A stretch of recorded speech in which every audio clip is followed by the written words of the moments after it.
This was the first of 2 car meets I attended in January, stopping by Conejo Valley Cars and Coffee on January 17th. Held every first and third Saturday of the month, this meet brings together a wide range of vehicles, from vintage race cars to carefully preserved classics, all in a relaxed, early morning setting. Hosted at Firestone in Thousand Oaks, the focus here is simple: respect the space, respect the cars, and enjoy the community. No burnouts, no revving, just people sharing stories, craftsmanship, and a genuine love for automotive culture. It's the kind of meet where you can take your time, walk, talk, and really appreciate what everyone brought out.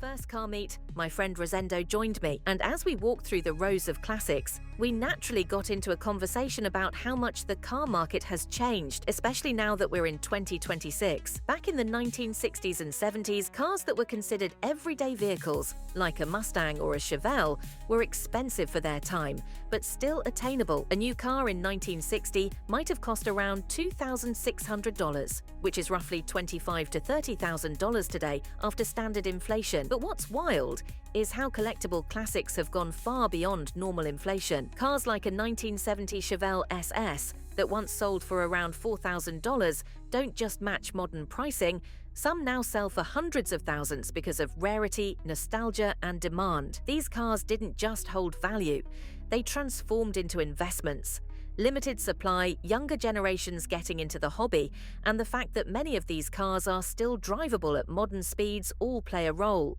Most cars depreciate, hit a low point, and then slowly rise.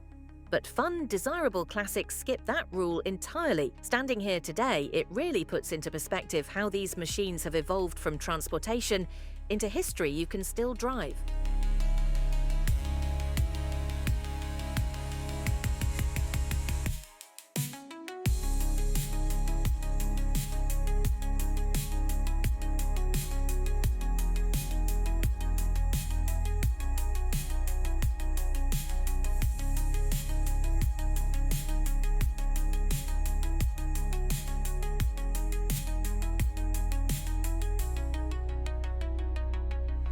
Since both of the meets in this video are cars and coffee-style gatherings, it's worth touching on where this whole idea came from.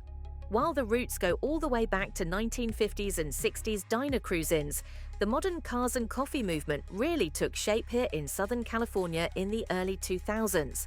Informal meets like Donut Derelicts in Huntington Beach set the tone, but the concept gained wider attention around Crystal Cove, where enthusiasts started meeting early on weekend mornings simply to talk cars over coffee. The name Cars and Coffee was later formalized in Irvine with support from Ford, and the idea quickly spread, not because of competition or trophies, but because it was relaxed, welcoming, and community-driven. Even after the original Irvine meet ended due to crowd size and development, the format lived on. Today, cars and coffee events exist everywhere, all built on the same simple idea: show up early, grab a cup of coffee, and share a love for cars.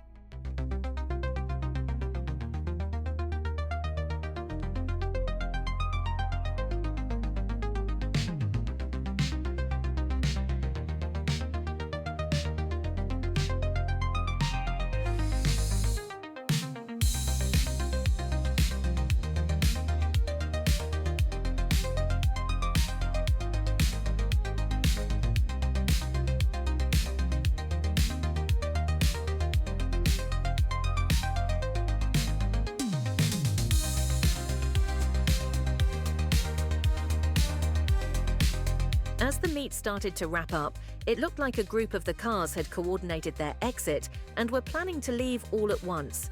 Rosendo and I made sure to stick around and catch it. Watching them line up, fire up, and roll out together was the perfect way to end the morning.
After wrapping up the first car meet, the weekend didn't stop there.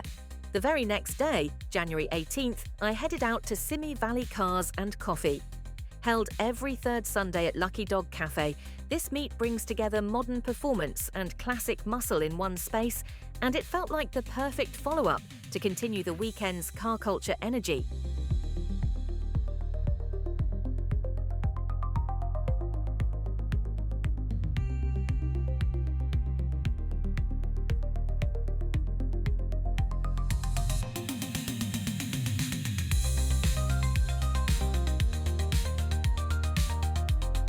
After taking some time to walk around and check out the cars, I decided to support Lucky Dog and grab a latte. I went with almond milk and, on the barista's recommendation, added a little marshmallow syrup for extra flavor. I've got to admit, it was actually pretty good.